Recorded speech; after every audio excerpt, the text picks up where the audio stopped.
রেস্টুরেন্টের দামি খাবার বাসায় বানিয়ে শেয়ার করব, তাও আবার মাত্র 9 টাকার নুডলস দিয়ে। বাসায় থাকা কিছু উপকরণ দিয়ে চাইনিজ রেস্টুরেন্ট স্টাইলে চিকেন চাউমিন বানিয়ে শেয়ার করব। এই চাউমিনটা খাওয়ার পরে আমার কাছে রেস্টুরেন্টের থেকে বেশি টেস্টি মনে হয়েছে। আশা করছি মূল রেসিপি আপনাদের কাছে ভালো লাগবে। হাড় ছাড়া মুরগির বুকের মাংস নিয়েছি হাফ কাপ পরিমাণে, লম্বা স্লাইস করে কেটে নিয়েছি। হাফ চা চামচ মরিচের গুঁড়ো, 1 চা চামচ চিনি, 1 টেবিল চামচ কর্নফ্লাওয়ার, হাফ চা চামচ আদা রসুন বাটা, লবণ দিয়ে দিচ্ছি স্বাদ মতো। লবণটা একটু কমিয়ে দেওয়ার চেষ্টা করবেন, এখানে যেহেতু সয়া সস ব্যবহার করব। এই কয়টা উপকরণ ভালোভাবে মিশিয়ে নিয়েছি।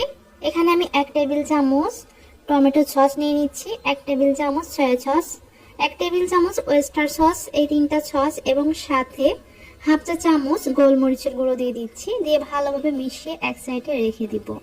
কিছু সবজিও আমি এখানে গ্রেট করে নিয়েছি, সবুজ ক্যাপসিকাম, গাজর, পেঁয়াজের পাতা, সেই সাথে রসুন কুচি, কাঁচামরিচ কুচিও নিয়েছি। এখন আমি ফ্রাই প্যানে দিয়ে দিয়েছি 2 টেবিল চামচ তেল। তেলের মাঝে আগে থেকে মিক্স করে নেওয়া মুরগির মাংসগুলো ভেজে নিব।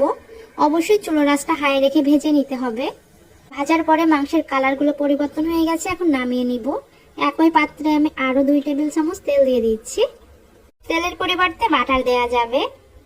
1 চা চামচ রসুন কুচি দিয়ে দিয়েছি। 2টা শুকনো মরিচ আমি ব্লেন্ডারে গুঁড়ো করে নিয়েছি, সেটা দিয়ে দিলাম। আগে থেকে কেটে নেওয়া সবজি দিয়ে দিচ্ছি। সবজিটা দিয়ে হাই আছে কিন্তু এটা ভেজে নিতে হবে। আগে থেকে আমি নুডলস সিদ্ধ করে নিয়েছিলাম। এটা হচ্ছে চাইনিজ থাই যে নুডলস, এই নুডলসটা একটু মোটা টাইপের হয়ে থাকে আর এটা সিদ্ধ করতে 2 থেকে 3 মিনিট সময় লাগে। সবজির সাথে ভালোভাবে মিশিয়ে নিয়েছি। এখন আমি আগে থেকে বানিয়ে নেওয়া সসের মিশ্রণটা দিয়ে দিচ্ছি, দিয়ে ভালোভাবে মিশিয়ে নিব। অবশ্যই কিন্তু নুডলসটা দেওয়ার পরে চুলার আঁচটা হাই রেখে সবগুলো ভালোভাবে মিক্স করে নিতে হবে। আগে থেকে ভেজে নেওয়া মুরগির মাংসের টুকরা দিয়ে দিচ্ছি। সবজিটা যখন আপনারা তেলে একটু দিবেন তখন সামান্য লবণ দিয়ে দিবেন, আর লবণটা এ পর্যায়ে ঠিকঠাক আছে কিনা চেক করে নেবেন। এ পর্যায়ে কিন্তু নুডলসটা প্রায় রান্না হয়ে গেছে। আমি যে নুডলসটা ব্যবহার করেছি এটা কিন্তু যে কোনো সুপার শপে কিনতে পাওয়া যাবে। এক প্যাকেটের দাম নিয়েছিল 18 টাকা, সেখান থেকে কিন্তু আমি অর্ধেকটা পরিমাণে রান্না করেছি। এখানে নুডলসটা রান্না হয়ে গেছে। এভাবে করে নুডলস রান্না করলে কিন্তু রেস্টুরেন্টের যে চিকেন চাউমিনটার স্বাদকেও কিন্তু হার মানাবে। আমার কাছে তো খেতে খুবই ভালো লেগেছিল, বিশেষ করে আমার বাচ্চারা খুবই পছন্দ করেছিল। আপনাদের কাছে এই সহজ রেসিপিটা কেমন লেগেছে কমেন্ট করে জানাবেন। রেসিপিটা ভালো লেগে থাকলে অবশ্যই শেয়ার করবেন, সাথে আমার ভিডিওতে একটা লাইক দিয়ে যাবেন।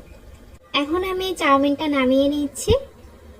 সকালের নাস্তা কিংবা বিকালে বা অতিথি আসলে বাসায় কিন্তু এভাবে করেও বানিয়ে দিতে পারবেন, সবাই খুবই প্রশংসা করবে।